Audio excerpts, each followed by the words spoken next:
नमस्कार साथियों, प्रताप क्लासेस के यूट्यूब चैनल पर आपका हार्दिक स्वागत है।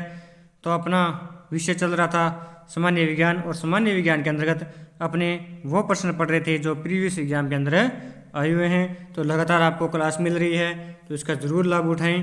तो आज अपनी चर्चा करेंगे रसायन विज्ञान। रसायन विज्ञान का टॉपिक है अपना तत्व, यौगिक, मिश्रण व विलायक। इनसे संबंधित जितने भी प्रश्न पूछे गए हैं आज अपने इस क्लास के अंदर इसकी चर्चा करेंगे।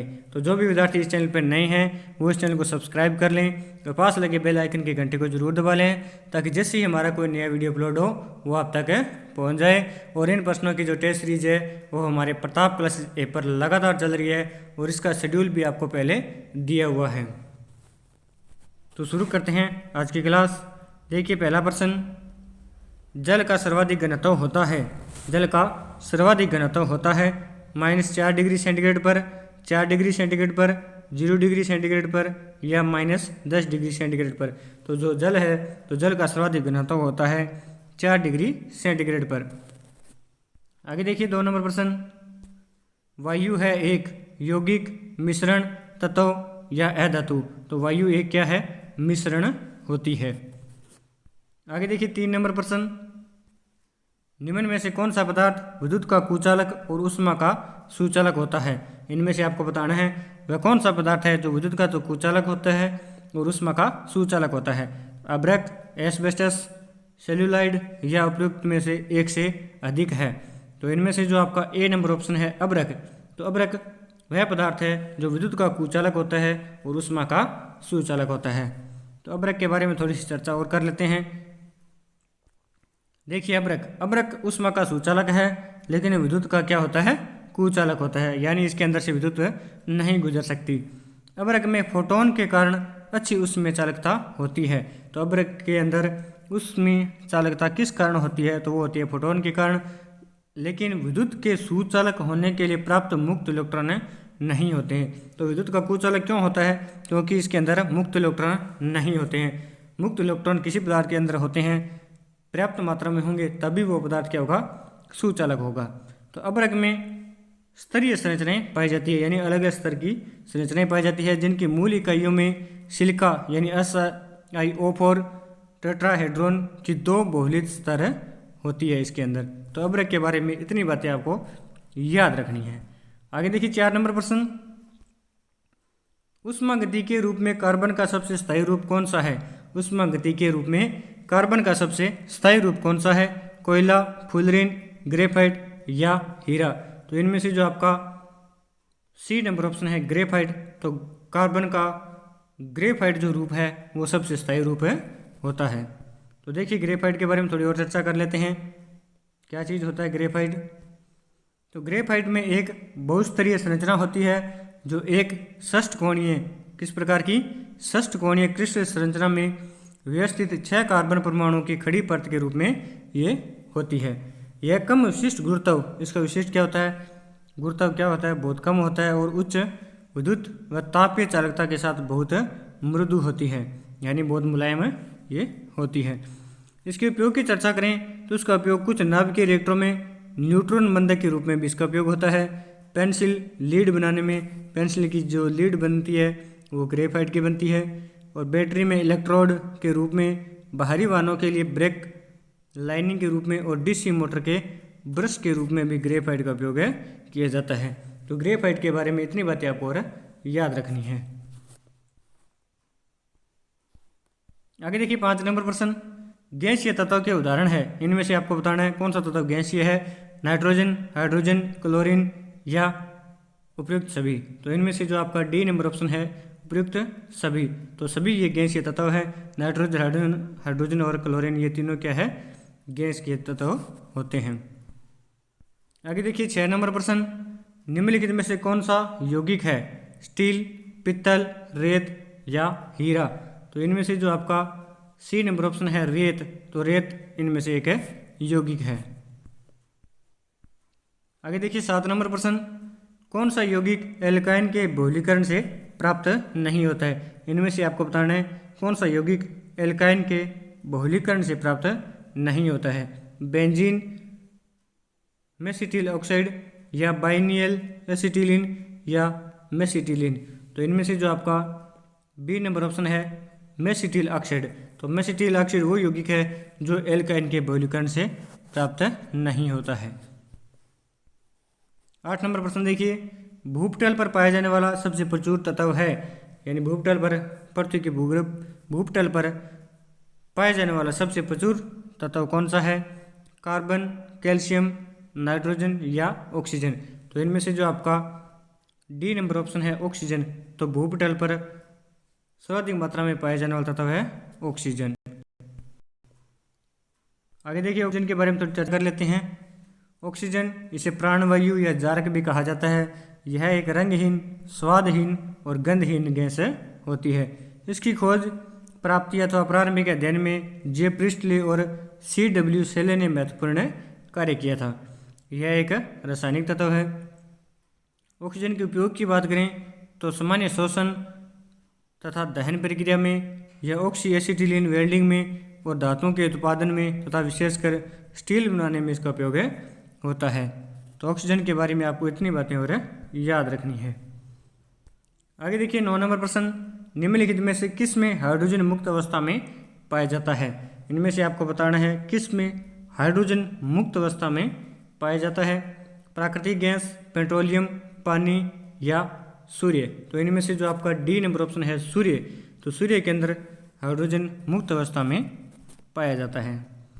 आगे देखिए 10 नंबर प्रश्न, निम्नलिखित में से कौन सी गैस का उपयोग फलों को पकाने में किया जाता है? इनमें से आपको बताना है कौन सी गैस है जिसका उपयोग फलों को पकाने में किया जाता है। मीथेन, एथेन, एथिलीन या एसिटिलीन? तो इनमें से जो आपका सी नंबर ऑप्शन है एथिलीन, तो एथिलीन गैस का उपयोग किस में किया जाता है? फलों को पकाने में किया जाता है। आगे देखिए 11 नंबर प्रश्न, पृथ्वी का तापमान बढ़ाने में उत्तरदायी गैस कौन सी है? फ्रियोन 12, अमोनिया, कार्बन डाइऑक्साइड या ओजोन? तो इनमें से जो आपका सी नंबर ऑप्शन है कार्बन डाइऑक्साइड, यानी CO2 गैस है जो पृथ्वी का तापमान बढ़ाने में उत्तरदायी गैस होती है। देखिए कार्बन डाइऑक्साइड गैस के बारे में थोड़ी और चर्चा कर लेते हैं। कार्बन डाइऑक्साइड यह एक रंगहीन तथा गंधहीन गैस है जो पृथ्वी पर जीवन के लिए अत्यंत आवश्यक है। धरती पर यह प्राकृतिक रूप से पाई जाती है। धरती के वायुमंडल में यह गैस आयतन के हिसाब से लगभग 0.3% होती है। तो कार्बन डाइऑक्साइड की मात्रा वायुमंडल में कितनी होती है? 0.03% होती है। कार्बन डाइऑक्साइड का निर्माण ऑक्सीजन के 2 परमाणु तथा कार्बन के 1 परमाणु से मिलकर बना होता है, यानी C कार्बन का 1 परमाणु और O2 और ऑक्सीजन के कितने परमाणु लिए जाते हैं? 2 परमाणु लिए जाते हैं। तो ऑक्सीजन के 2 परमाणु और कार्बन के 1 परमाणु से मिलकर क्या बनता है? कार्बन डाइऑक्साइड गैस बनती है। आगे देखिए 12 नंबर प्रश्न, चांदी के पात्रों का काला पड़ जाना वायुमंडल में निम्न में से किस गैस की उपस्थिति के कारण होता है? यानी वायुमंडल के अंदर कौन सी गैस पाई जाती है जिसके कारण चांदी के जो पात्र है वो काले पड़ जाते हैं? हाइड्रोजन सल्फाइड, हीलियम, नाइट्रोजन या कार्बन डाइऑक्साइड? तो इनमें से जो आपका ए नंबर ऑप्शन है हाइड्रोजन सल्फाइड, तो हाइड्रोजन सल्फाइड के कारण चांदी के पात्र का रंग है जो वो काला पड़ जाता है। आगे देखिए 13 नंबर प्रश्न, अग्निशामक के रूप में किस गैस का प्रयोग किया जाता है? अग्निशामक जो आग बुझाने वाले यंत्र होते हैं उनके अंदर किस गैस का प्रयोग किया जाता है? कार्बन डाइऑक्साइड, ऑक्सीजन, हीलियम या नाइट्रोजन? तो इनमें से जो आपका ए नंबर ऑप्शन है कार्बन डाइऑक्साइड, तो कार्बन डाइऑक्साइड गैस का उपयोग अग्निशामक यंत्रों में किया जाता है। आगे देखिए 14 नंबर प्रश्न, कोलाइड है एक विषमांगी मिश्रण, एक समांगी मिश्रण या एक यौगिक या इनमें से कोई नहीं? तो जो कोलाइड है, कोलाइड एक प्रकार का विषमांगी मिश्रण होता है। अब देखिए कोलाइड होता क्या है? तो कलील या कोलाइड यह एक रासायनिक मिश्रण होता है जिसमें एक वस्तु दूसरी वस्तु में समान रूप से परिक्षेपित होती है। परिक्षेपित वस्तु के कण मिश्रण में केवल निलंबित रहते हैं, ना कि एक विलयन की तरह रहते हैं। आगे देखिए 15 नंबर प्रश्न, निलंबन है एक समांगी मिश्रण, एक यौगिक, एक विषमांगी मिश्रण या उपयुक्त में से कोई नहीं? तो जो निलंबन है, तो निलंबन एक प्रकार का विषमांगी मिश्रण होता है। अब देखिए विषमांगी मिश्रण होता क्या है। जिस मिश्रण के भिन्न भिन्न भागों का संगठन एक दूसरे से भिन्न होता हो उसे विषमांगी मिश्रण है कहते हैं। जैसे जल और तेल का मिश्रण, यानी जल और तेल कभी आपस में नहीं मिलते हैं। इसी तरह लवण और सल्फर का मिश्रण एक विषमांगी मिश्रण है, यानी ये कभी भी अपने आप में नहीं मिलते हैं। 16 नंबर प्रश्न देखिए, निम्नलिखित में से कौन सी यौगिक के अणु में एक द्विअबंध पाया जाता है। प्रोपेनॉइन अम्ल, प्रोपीन, प्रोपाइन या एसीटोन। तो इनमें से जो आपका सी नंबर ऑप्शन है प्रोपाइन, तो प्रोपाइन वह यौगिक है जो यौगिकों के अणु में एक द्विअबंध नहीं होता है। 17 नंबर प्रश्न देखिए, बहुत ही मोस्ट इंपॉर्टेंट प्रश्न है, ये बहुत बार पूछा जाता है। दिसंबर 1984 में घटी भोपाल गैस त्रासदी में किस जहरीली गैस का रिसाव हुआ था। यानी दिसंबर 1984 के अंदर घटी एक भोपाल गैस त्रासदी हुई थी, जिसके अंदर कौन सी गैस का रिसाव हुआ था। हाइड्रोजन साइनाइड, मिथाइल आइसोसाइनेट या कार्बन मोनोऑक्साइड या मीथेन। तो इनमें से जो आपका बी नंबर ऑप्शन है मिथाइल आइसोसाइनेट वो गैस थी जो 1984 की एक गैस दुर्घटना में ये पाई गई थी। अब आगे देखिए मिथाइल आइसोसाइनेट है क्या। तो यह एक कार्बनिक यौगिक है। मिथाइल आइसोसाइनेट यौगिक फोस्जीन COCl2 एवं मिथाइल एमीन विलीन के संयोग से ये बनता है। मिथाइल आइसोसाइनेट का उपयोग रबड़ और चिपकाने वाले पदार्थों के उत्पादन में किया जाता है। यह एक रंगहीन जहरीला उत्तेजक गैस है और यह मानव स्वास्थ्य के लिए बेहद ही खतरनाक है, जो भोपाल गैस त्रासदी के अंदर इसने अपना कहर बरपाया था। आगे देखिए 18 नंबर प्रश्न, वह गुण जिस कारण कोई पदार्थ वायुमंडल में नमी सोख लेता है। इनमें से आपको बताना है कौन सा पदार्थ है जो वायुमंडल जिसके वह कौन सा गुण है जिस कारण कोई पदार्थ वायुमंडल में नमी सोख लेता है। निर्जलीकरण, प्रस्वेदन, नितारण या आसवन। तो इनमें से जो आपका बी नंबर ऑप्शन है प्रस्वेदन। प्रस्वेदन वह गुण है जिस कारण कोई पदार्थ वायुमंडल में नमी को सोख लेता है।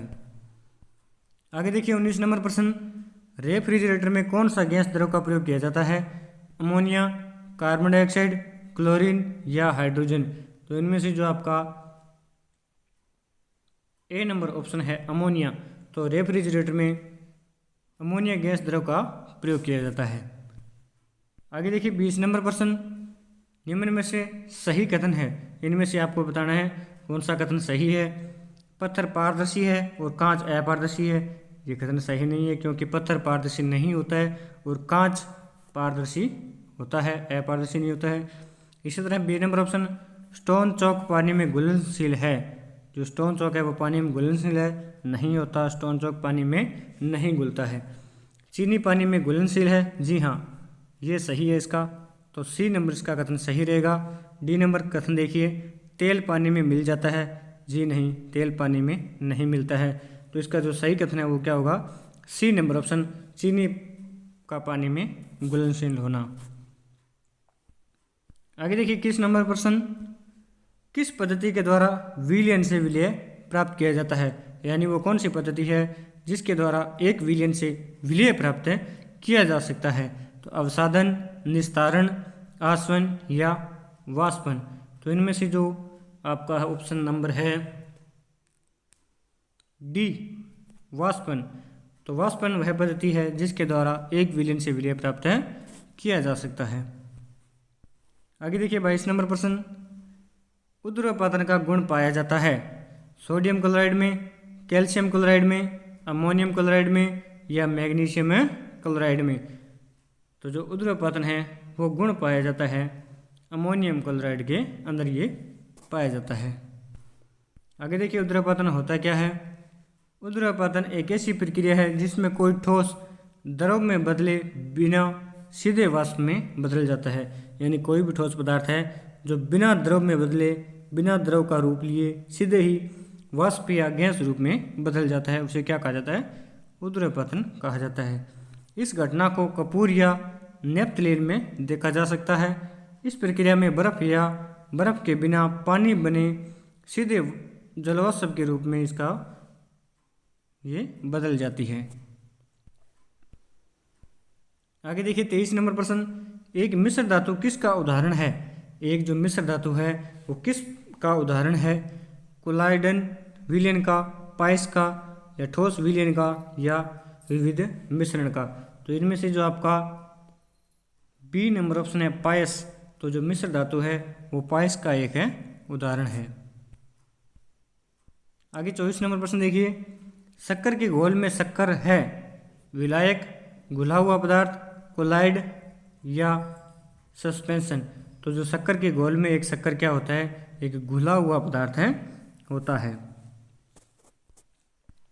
आगे देखिए 25 नंबर प्रश्न, निम्नलिखित में से किसके अणुओं के बीच आकर्षण बल अधिकतम होता है? इनमें से आपको बताना है किन के अणुओं के बीच जो आकर्षण बल है वो अधिकतम होता है? द्रव, गैस, प्लाज्मा, या ठोस? तो इनमें से जो आपका डी नंबर ऑप्शन है ठोस, तो ठोसों के अणुओं के बीच आकर्षण बल अधिकतम होता है। आगे देखिए 26 नंबर प्रश्न, निम्नलिखित में से कौन सा कथन गलत है? इनमें से आपको बताना है जो कौन सा कथन है वो गलत होता है। ए नंबर ऑप्शन देखिए, पदार्थ के कणों के बीच रिक्त स्थान होते हैं। ये ऑप्शन सही है। पदार्थ के कण बहुत छोटे होते हैं, यह भी कथन सही है। पदार्थ के कण एक दूसरे को आकर्षित करते हैं, जी हाँ यह भी कथन सही है। पदार्थ के कण स्थिर अवस्था में होते हैं, जी नहीं ये ऑप्शन इसका कथन गलत है। तो वैसे उत्तर रहेगा डी नंबर ऑप्शन। तो इनमें से कौन सा कथन गलत है? तो ये कथन गलत है, पदार्थ के कण स्थिर अवस्था में होते हैं। आगे देखिए 27 नंबर प्रश्न, मिश्रण प्रकृति में हो सकता है? जो मिश्रण है वो प्रकृति में हो सकता है, समांगी हो सकता है, या विषमांगी हो सकता है, या समांगी और विषमांगी, या एक शुद्ध पदार्थ हो सकता है। तो जो मिश्रण होता है वह समांगी और विषमांगी दोनों प्रकार से हो सकता है, यानी कोई भी मिश्रण है वो पर्याप्त मात्रा में घुल भी सकता है और नहीं भी घुल सकता। तो समांगी और विषमांगी इसका उत्तर सही हो जाएगा। 28 नंबर प्रश्न देखिए, निम्न में से किस में विसरण के अत्यधिक तीव्रता से होता है? इनमें से आपको बताना है किस में विसरण अत्यधिक तीव्रता से होता है? ठोसों में, द्रवों में, गैसों में, या प्लाज्मा में? तो इनमें से जो आपका सी नंबर ऑप्शन है गैसों में। तो गैसों में विसरण अधिक होता है। विसरण यानी फैलाव, तो सबसे ज़्यादा फैलाव किस में होता है? गैसों के अंदर होता है। आगे देखिए 29 नंबर प्रश्न, निम्नलिखित में से कौन सा विषमांगी मिश्रण है? इनमें से आपको बताना है कौन सा विषमांगी मिश्रण है? पित्तल, या पानी में चीनी का घोल, या वायु, या दूध? तो इनमें से जो आपका डी नंबर ऑप्शन है दूध, तो दूध एक विषमांगी मिश्रण होता है। 30 नंबर प्रश्न देखिए, रेत और चीनी का मिश्रण किस प्रकार के मिश्रण का उदाहरण है? रेत और चीनी को अगर मिलाते हैं तो एक मिश्रण बनता है, तो इस प्रकार के मिश्रण किस प्रकार का उदाहरण है? तो विजातीय मिश्रण, कोलाइडी मिश्रण, या सहजातीय मिश्रण, या निलंबन का उदाहरण है। तो इनमें से जो आपका ए नंबर ऑप्शन है विजातीय मिश्रण, तो चीनी और रेत का जो मिश्रण है वो एक विजातीय मिश्रण का उदाहरण है। अब देखिए विजातीय मिश्रण होता क्या है? विजातीय मिश्रण में ऐसे घटक होते हैं जिनके अनुपात पूरे नमूने में भिन्न होते हैं या सरल होते हैं, और मिश्रण जो संरचना में समान नहीं होता है, यानी कि अंदर जो मिश्रण होता है उनकी जो संरचना होती है वो समान नहीं होती है। सस्पेंशन बड़े कणों का एक विजातीय मिश्रण होता है, जबकि विलयन एक समरूप मिश्रण होता है। तो इतनी बातें विजातीय मिश्रण के बारे में आपको और याद रखनी है। आगे देखिए 31 नंबर प्रश्न, निम्नलिखित में से विषम को पहचाने। इनमें से आपको बताना है कौन सा विषम है? वायु, मिश्र धातु, दूध, या जल? तो इनमें से जो आपका डी नंबर ऑप्शन है जल, तो जल एक विषम है क्योंकि ये किसी का मिश्रण नहीं होता। आगे देखिए, जब दो तरल पदार्थ एक दूसरे में घुलते नहीं हैं और सॉल्यूशन नहीं बनाते हैं तो उसे क्या कह जाते हैं। तो जब दो जो तरल पदार्थ है वो एक दूसरे में नहीं घुलते हो और सॉल्यूशन नहीं बनाते तो उसे क्या कहा जाता है, सॉल्वेट या सॉल्यूट या अमिश्रणीय या डिकेटेशन। तो इनमें से जो आपका सी नंबर ऑप्शन है अमिश्रणीय। तो जब दो तरल पदार्थ एक दूसरे में नहीं घुलते हैं तो उन्हें क्या कहा जाता है, अमिश्रणीय कहा जाता है। आगे देखिए 33 नंबर प्रश्न, एक विलियन में 300 ग्राम जल में 31 ग्राम नमक है। तो द्रव्यमान प्रतिशत संबंध के अनुसार द्रव्यमान के संबंध में विलियन की सांद्रता ज्ञात कीजिए। तो इसकी आपको सांद्रता बतानी है, कितनी द्रव्यमान के संदर्भ में कितनी सांद्रता है। तो सांद्रता देखो कैसे ज्ञात करते हैं। तो सर्वप्रथम अपने क्या करेंगे, तो जो टोटल अपने पास क्वांटिटी है उसको जोड़ लेते हैं। तो 320 प्लस 31 इन दोनों को अपने जोड़ेंगे तो कितना आएगा, अपने पास आएगा 351 ग्राम टोटल अपने पास वजन हो जाएगा। उसके बाद इसका निकालना है प्रतिशत। तो प्रतिशत कैसे निकालते हैं, टोटल अपने पास नमक अपने पास कितना है 31 ग्राम और टोटल अपने पास वजन कितना है 351। तो प्रतिशत निकालने के लिए क्या करते हैं, 100 से गुणा करते हैं। अगर इसका हम अब पूरा सॉल्यूशन करेंगे तो इसका उत्तर आएगा 8.83%। तो इसका जो ऑप्शन नंबर ए है 8.83% इसकी सांद्रता आएगी।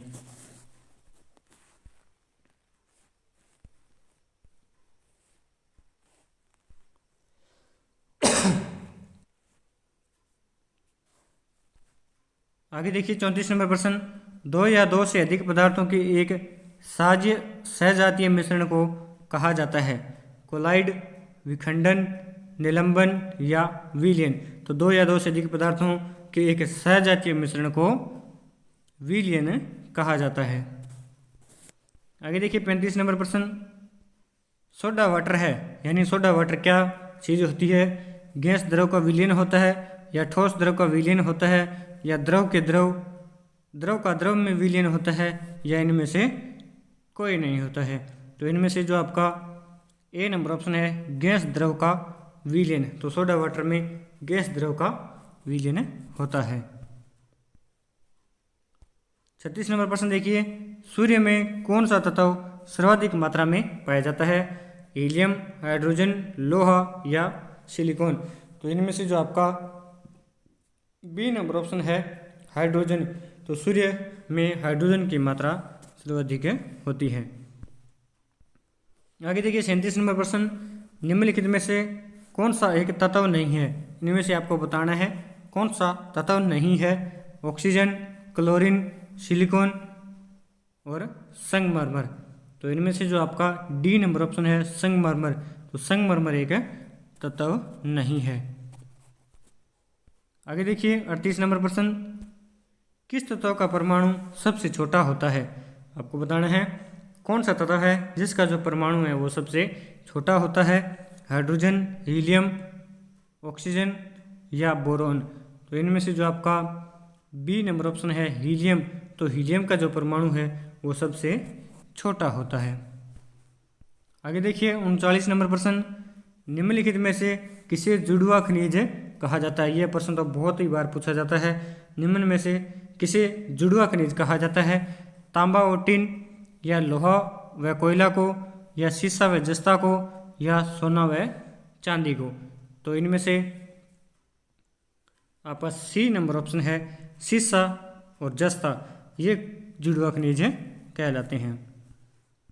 आगे देखिए 40 नंबर प्रश्न, ब्राउन रिंग प्रशिक्षण का प्रयोग होता है।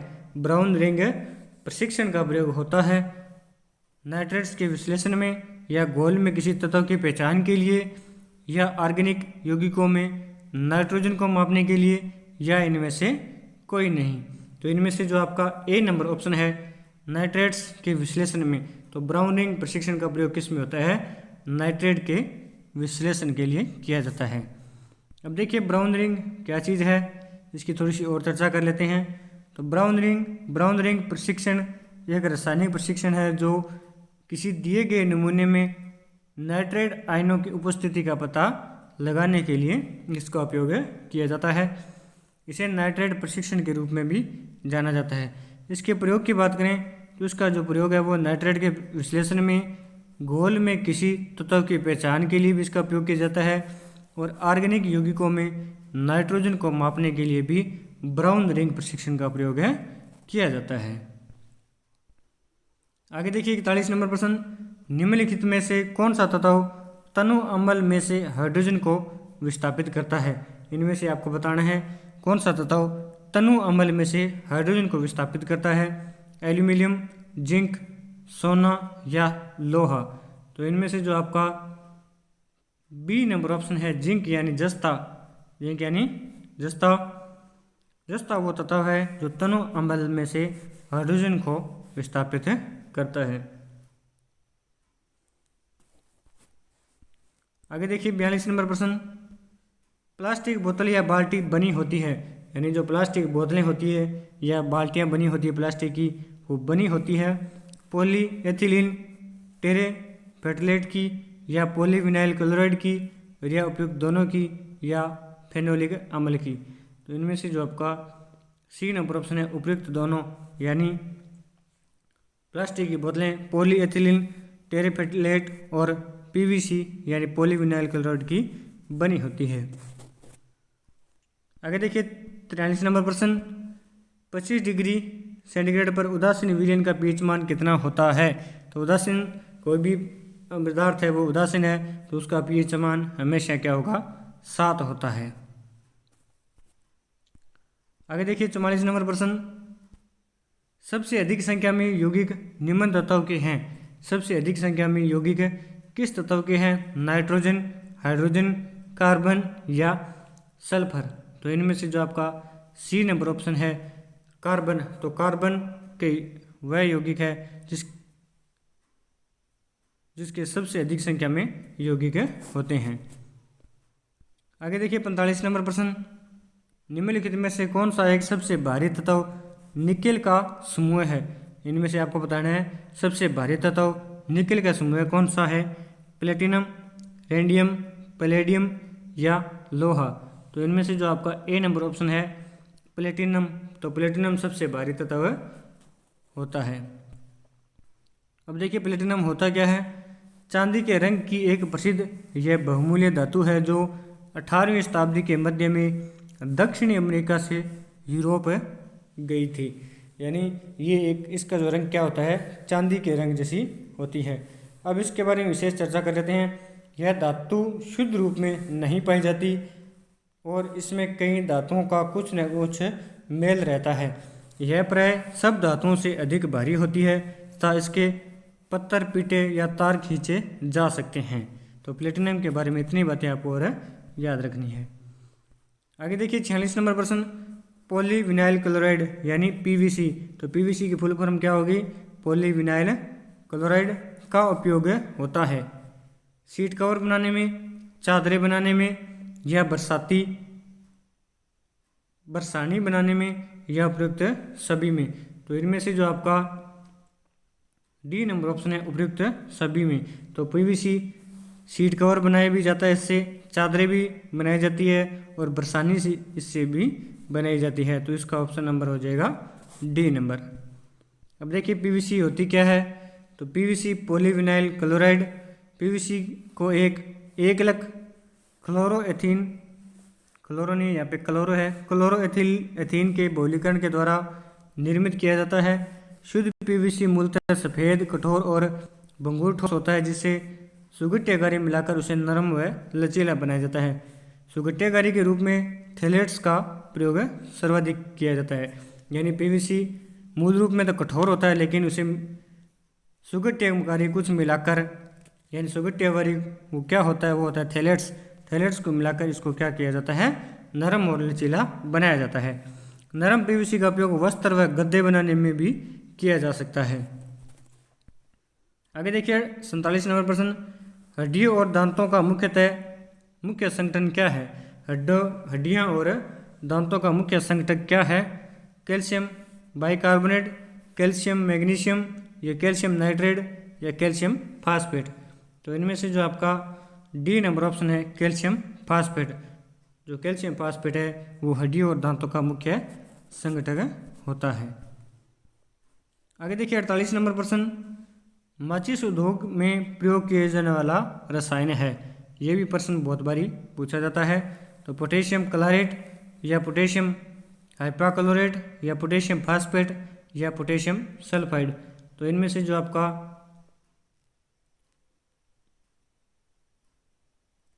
ए नंबर ऑप्शन है पोटेशियम क्लोराइड। तो पोटेशियम क्लोराइड का प्रयोग है माचिस उद्योग में किया जाता है।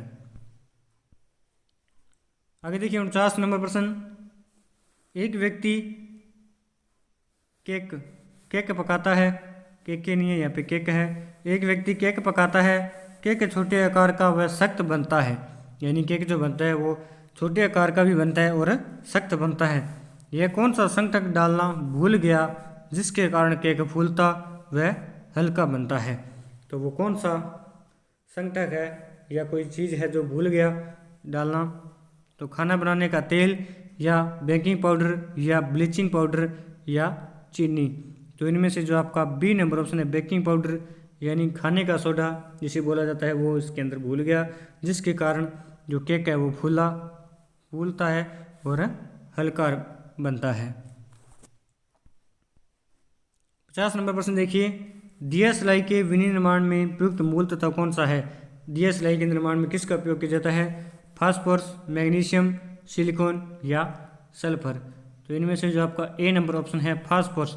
तो फास्फोरस का प्रयोग दिया सिलाई के विनिर्माण में किया जाता है। आगे देखिए 51 नंबर प्रश्न,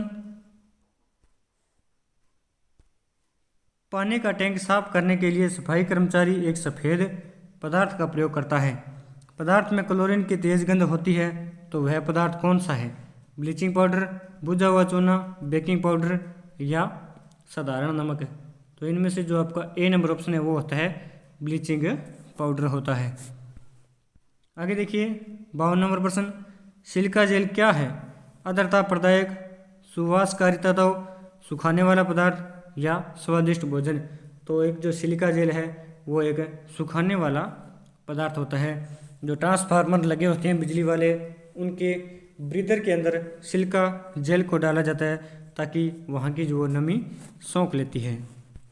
अब देखिए सिलिका जेल होता क्या है आपको बता दूं, इसके चित्र भी आपको दिखाया गया है। ये जी सिलिका जेल इस तरह की आपने पुड़ियाँ बहुत बार देखी होगी।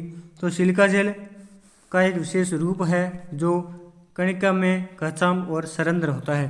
यह सोडियम सिलिकेट से संश्लेषण कर बनाया जाता है।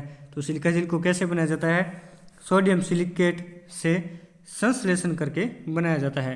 यह टफ और कठोर होता है तथा घरों में प्रयुक्त अन्य जेलों जैसे जिलेटिन और अगार से अधिक ठोस होता है ये चीज।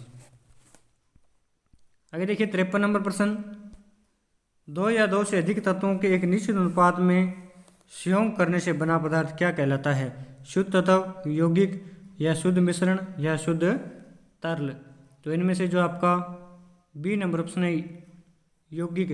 तो दो या दो से अधिक तत्वों के एक निश्चित अनुपात में संयोग करने से एक जो पदार्थ बनता है वो क्या कहलाता है, यौगिक कहलाता है। आगे देखिए 54 नंबर प्रश्न, मामूली कट जाने पर फिटकरी रक्त स्राव को रोक देती है। मामूली अगर कट जाता है वहाँ पर अगर फिटकरी लगा दी जाती है तो वो क्या है, रक्त स्राव रुक जाता है। तो इसका कारण क्या है, विलायक, इमल्सन, अपोहन या स्कंदन। तो इसका जो कारण है वो आपका डी नंबर ऑप्शन है स्कंदन। तो स्कंदन के कारण रक्त स्राव रुक जाता है। आगे देखिए स्कंदन होता क्या है, रक्त स्कंदन रक्त की वह प्रक्रिया है जिसके द्वारा वह द्रव की अवस्था से अर्धठोस की अवस्था में चला जाता है और एक जमावड़ा या थक्का बना लेता है। यह रक्त संबंधन के लिए आवश्यक है जिससे घाव लगी हुई किसी रक्त वाहिका से खून का स्राव रोका जा सकता है। आगे देखिए 55 नंबर प्रश्न, निम्नलिखित में से किस द्रव का घनत्व सबसे कम है। निम्नलिखित में से किस द्रव का घनत्व सबसे कम होता है, स्वच्छ जल, नमकीन जल, पेट्रोल या मरकरी। तो इनमें से जो आपका सी नंबर ऑप्शन है पेट्रोल। तो पेट्रोल का जो द्रव है का घनत्व है उस सबसे कम होता है। आगे देखिए 56 नंबर प्रश्न, द्रव की अवस्थाओं की अधिकतम संख्या क्या है? 3, 5, 4, 5 या परिवर्तनशील? तो जो आपका सी नंबर ऑप्शन है 5। तो द्रव की 5 अवस्थाएं होती है, ठोस, द्रव, गैस, प्लाज्मा और बोस आइंस्टीन कंडस्टेंट। ये पदार्थ की 5 अवस्थाएं होती है। आगे देखिए 57 नंबर प्रश्न, जब जल समय रासायनिक रूप में किसी तत्व या खनिज के साथ मिलता है तो उसे क्या कहते हैं? जब जल समय रासायनिक रूप से किसी तत्व या खनिज के साथ मिलता है तो उसे क्या कहते हैं? कार्बोनेशन, विसिलिनेशन या जल योजन या ऑक्सीकरण? तो इनमें से जो आपका सी नंबर ऑप्शन है जल योजन। तो जब जल समय रासायनिक रूप से किसी तत्व या खनिज के साथ मिलता है तो उसे जल योजन कहा जाता है। तो आज की क्लास में ये इतने प्रश्न थे जो आपके इस टॉपिक से पूछे गए हैं। तो ये क्लास आपको कैसी लगी? अगर अच्छी लगी तो इसे लाइक करना, शेयर करना और कमेंट करके ज़रूर बताना। और जो भी विद्यार्थी हमारे इस चैनल पर नए हैं वो इस चैनल को सब्सक्राइब कर लें और पास लगे बेल आइकन की घंटे को जरूर दबा लें, ताकि जैसे ही हमारी चाहे करंट की क्लास हो, चाहे NCERT की बुक की क्लास हो या भूगोल की क्लास हो, जो भी क्लास हो उसका नोटिफिकेशन आप तक पहुंच जाए। और इन प्रश्नों की टेस्ट सीरीज हमारे प्रताप कला सीरीज पर लगातार चल रही है, तो उस टेस्ट का सीरीज का भी आप फायदा उठाइए। तो धन्यवाद दोस्तों। जय हिंद, जय भारत, जय राजस्थान।